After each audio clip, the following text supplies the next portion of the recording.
Have you ever really stopped to think about what's going on inside a machine when it recognizes a photo? I mean, it's not magic, right? It's actually a pretty fascinating step-by-step process. So today, let's pull back the curtain and demystify how a neural network actually learns to see. Everything really starts with a simple question. So take a look at this handwritten number. To you and me, it's obviously a 5, no question. But to a computer, it's just a grid of pixels, a bunch of black and white dots. So how on earth does it get from that collection of dots to being confident that it's a 5? That is the exact puzzle we're going to solve today. So the very first piece of our puzzle is the blueprint itself. And for computer vision, that blueprint is a special kind of architecture known as a convolutional neural network, or you'll often hear it called a CNN. Okay, so from a bird's eye view, a CNN has 4 main stages. First, you have the raw image, the pixels, that go into the input layer. Then the real magic starts to happen in the convolutional layers. This is where it looks for features. After that, a fully connected layer makes a decision. And then finally, the loss layer judges that decision, which, as we'll see, is absolutely crucial for learning anything at all. So what's so special about this convolutional layer? Well, think of it as the network's pattern detector. It uses these little filters, almost like tiny digital magnifying glasses, that slide across the entire image. Each filter is designed to look for just one simple thing, like a horizontal edge, or a curve to the left, or a specific texture. But using a whole bunch of different filters, the network starts to build this rich map of all the basic features it can find. Now, right after it detects all those patterns, the network usually does something really clever. It's called pooling. It basically just shrinks the feature map down by taking the most important bit of information from a small area. And this is brilliant for 2 big reasons. First, it just makes everything that comes next way faster. But second, and this is the key, it helps the network focus on the fact that a feature exists, not its exact pixel-perfect location. This is how it learns that a cat is a cat, whether it's in the top left or the bottom right of the picture. All right, so after the image has passed through all these layers of convolution and pooling, what we're left with is this rich collection of high-level features. We're not just talking about edges and curves anymore, but maybe things that look like eyes or wheels or even letters.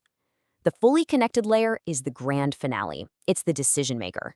It takes all these detected patterns, figures out how important each one is, and combines them all to make one final, sophisticated guess about what's in the entire image. Okay, so we've got the architecture all laid out. Now let's actually watch it make its very first guess. This whole process is called the forward pass. The forward pass is, well, it's pretty much exactly what it sounds like. Information flows forward, just in one direction. The raw pixel data of our handwritten digit goes in the front. It passes through all those convolutional and pooling layers, gets processed by that fully connected layer, and then pop, out the other end comes a final prediction. And this is what that prediction looks like. It's not just a single number, it's actually a set of probabilities for every single possible category. So in our case, the network might come out and say, okay, I'm 85% confident this image is a 5, while giving really low probabilities to all the other digits. And this is the perfect illustration of what comes out of that forward pass, the network's very first educated guess. Making a guess is one thing, but the real key to learning anything is knowing how wrong your guess actually was. And this is where the network gets its first crucial piece of feedback. And this is a really important question. The network predicted 5 with 85% confidence. And hey, the right answer was 5. That sounds pretty good, but it's not perfect. How do we quantify that 15% of uncertainty? How do we boil it down into a single number that tells the network exactly how much it needs to improve? The answer is something called a loss function. Now, before we can measure the error, we need to know what kind of problem we're actually trying to solve. And broadly speaking, there are 2 main types. You've got regression, where you're trying to predict a continuous number, like the price of a house. And then there's classification, which is what we're doing here, trying to pick the correct category out of a list of options, like identifying a digit from 0 to 9. So, since we have 2 different types of problems, it makes perfect sense that we have 2 different tools to measure the error. For regression, we often use quadratic loss, which is just a fancy way of saying we measure the difference between the predicted price and the real price. But for classification, we use something called cross-entropy loss. It is a really clever way of measuring the distance between the probabilities the network guessed and the one true answer.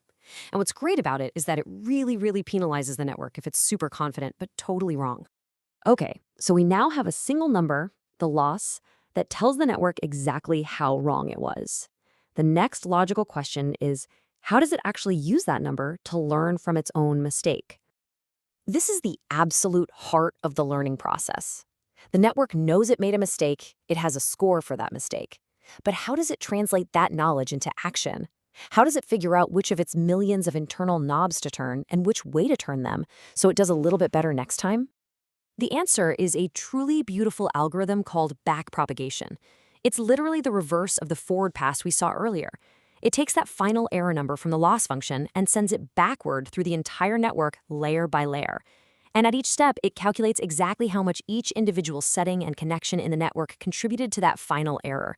It's basically a systematic way of assigning blame for the mistake. Now, backpropagation can sound super complex and intimidating. I get it. But the powerful idea at its core is actually surprisingly simple. You're not going to believe this, but it's really just the chain rule from calculus being applied over and over and over again. And this formula right here, this is the engine of learning. Let's break it down really quick. No need to get scared by the symbols. All this says is we take the current weight, or theta, and we're going to update it. How? We subtract a tiny little step, that's eta, the learning rate, in the direction of the error that this specific weight was responsible for. It's a precise mathematical rule that tells every single knob in the network exactly how to adjust itself to get just a little bit closer to the right answer. And here's where it all just comes together so elegantly. Remember those two different loss functions we talked about? Well, it turns out they don't just measure the error, they create the absolute perfect learning signal to send backwards. For regression with quadratic loss, the error signal is just the prediction minus the truth. Simple. For classification with cross entropy, the signal is the predicted probability minus the truth. The choice of the loss function creates this beautifully clean, intuitive error signal that drives the entire learning process. It's just perfect. So if we step back for a moment, this whole process from forward pass to backpropagation, it reveals a much deeper principle about how these networks are actually learning to see the world around them. Let's just quickly compare two different tasks. For image classification, like what we've been doing with our digit, what we really want is something called invariance. We want the network to know a cat is a cat, no matter where it is in the frame, right? But for a different task, like image segmentation, where we have to draw a perfect outline around the cat, we need the opposite. We need equivariance. If the cat moves, we need our predicted outline to move in the exact same way. So if you think about it, what does this all mean? If a network has to learn to completely ignore location for one job, but perfectly preserve it for another, what does that really tell us about the nature of machine seeing? It tells us it isn't one single thing. It's a flexible, goal-oriented interpretation of the world, a skill that is carefully, painstakingly constructed, layer by layer, one mistake at a time.